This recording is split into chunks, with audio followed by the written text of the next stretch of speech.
When thinking about the question of well-being, that is what makes a life good for the person living that life, much of what comes to mind will probably be related to experience in some way. For example, components of a good life may reasonably include happiness, love, friendship, wisdom, pleasure, and/or protection from violence, hunger, and the elements. All of these things have an experiential aspect. Arguably, we can only really have these things if we know we do, or if we are aware of their presence in our lives. The question I will be addressing in this video is whether or not there is any more to the good life than good experiences. This is the question of experientialism. Consider Robert Nozick's experience machine thought experiment from his 1974 book Anarchy, State and Utopia. Roughly it goes like this. Imagine yourself in the future. Scientists have created an experience machine that can give its users any experience they wish or imagine. For example, writing a fantastic book, traveling the world, finding your soulmate, etc. All through stimulating your brain via electrodes. You're not aware that you are plugged into the machine while you are plugged in. The experiences look and feel just like reality, but in reality you are floating in a tank. You're perfectly safe while you're plugged in, and your loved ones will be looked after in your absence. Perhaps they too are plugged in. You can even choose beforehand how long you would like to be plugged in before you are woken back into reality to choose another set of experiences from the menu of possible experiences. The question he poses is, would you plug yourself in? Nozick thought that the fact that virtually nobody in their right mind would volunteer to plug themselves in is reasons to think that there is more to a good life than good experiences, namely a connection to reality. Historically, the thought experiment has been interpreted as a refutation of hedonism, but I'll be reading it as a refutation of experientialism. So then, what is experientialism?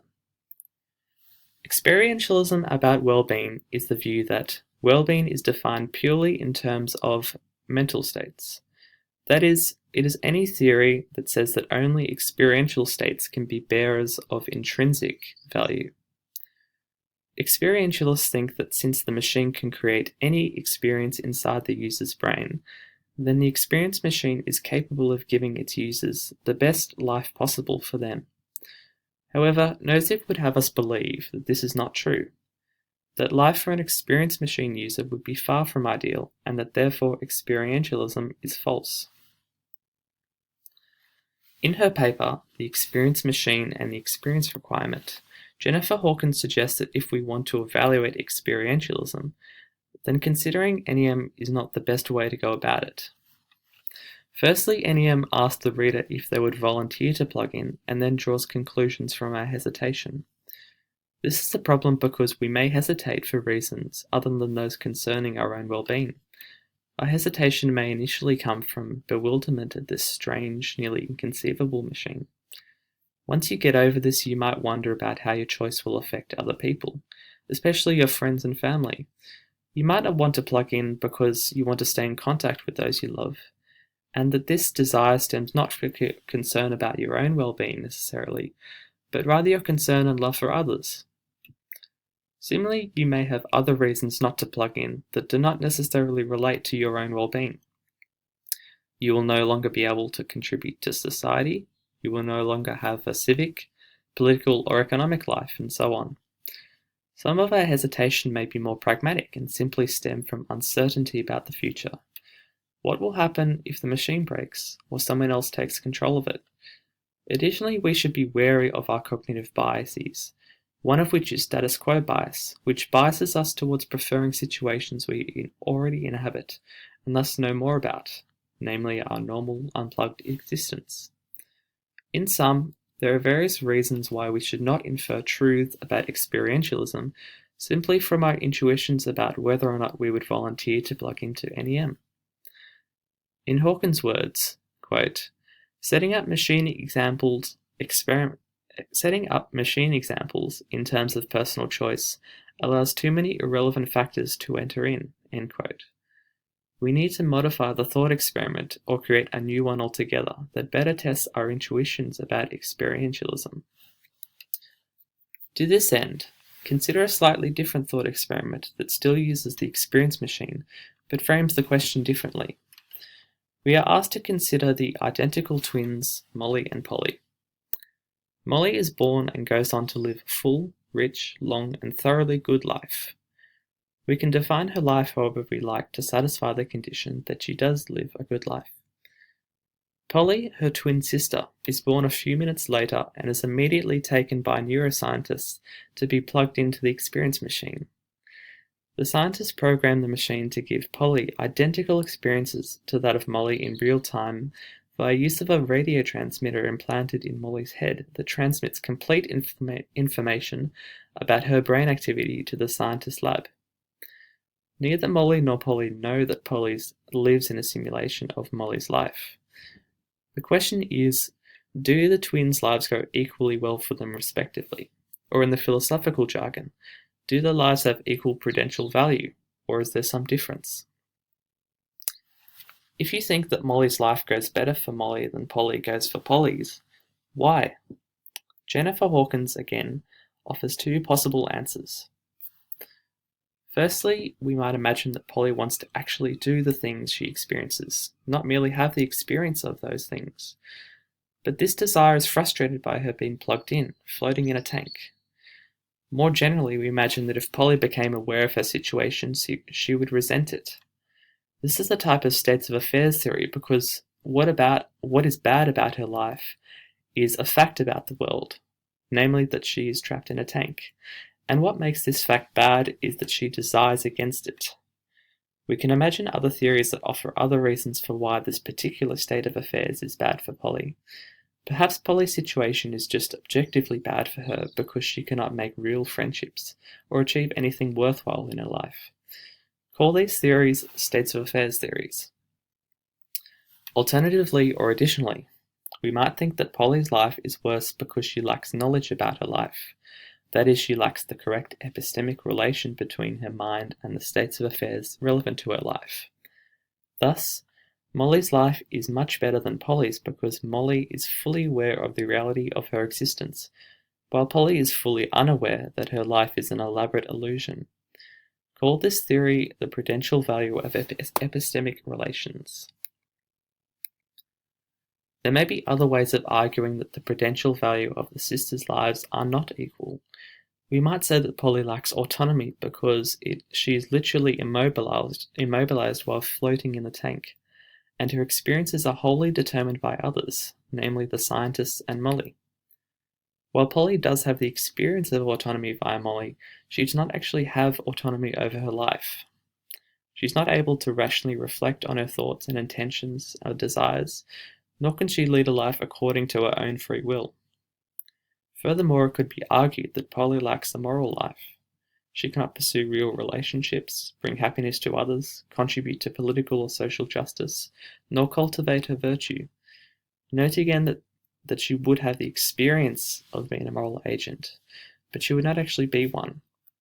Finally, we might simply say that Polly has no life, period. She simply lacks anything resembling a meaningful human life. She's floating in a tank. Importantly, the thing to note here that is despite the differences, all the theories mentioned here attack experientialism. They all deny that a life's intrinsic value for the person living it depends purely on their mental states and experiences. They claim that there are things beyond experience that give intrinsic value to life.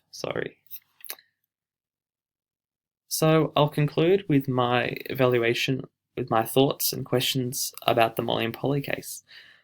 First of all, I think that experientialism is highly plausible.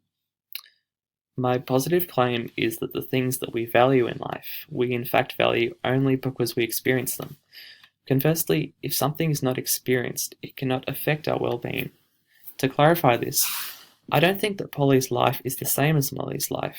I concede that Polly, unlike Molly, was barred from having a social, moral, civic, or economic life by virtue of her being suspended in a tank, and this is unfortunate for her family and potential friends who would have enjoyed her presence had she not been taken by the scientists. I just don't think this matters for Polly's well-being. I don't think that Polly's life I think, rather, that Polly's life is no worse for her than it was for Molly's, since both had identical experiences. Polly's life was no less rich, exciting, fulfilling, contented, enjoyable, or edifying than Molly's was for her, and that these experiences alone were fully constitutive of the goodness of both of their lives. In response to the arguments against experientialism suggested earlier, the first states of affairs theory, desire satisfaction theory, seems to be convincing only if we grant that if Polly were to find out, it would be bad for her. And no doubt it would be devastating to Polly if she found out. However, the thought experiment clearly states that Polly never discovers the truth, and so it seems to fall on the desire theorist to explain why, given the circumstances, this fact affects Polly's well-being, especially given that this fact has no discernible effect on any of her experiences by definition. Similarly, for other states of affairs theories such as objective list theories, I challenge its proponents to explain why it is that achievement or friendship is good for someone, if not purely for its experiential qualities. Regarding the prudential value of epistemic relations theory, my suggestion is that we need to be careful in separating intrinsic from instrumental value.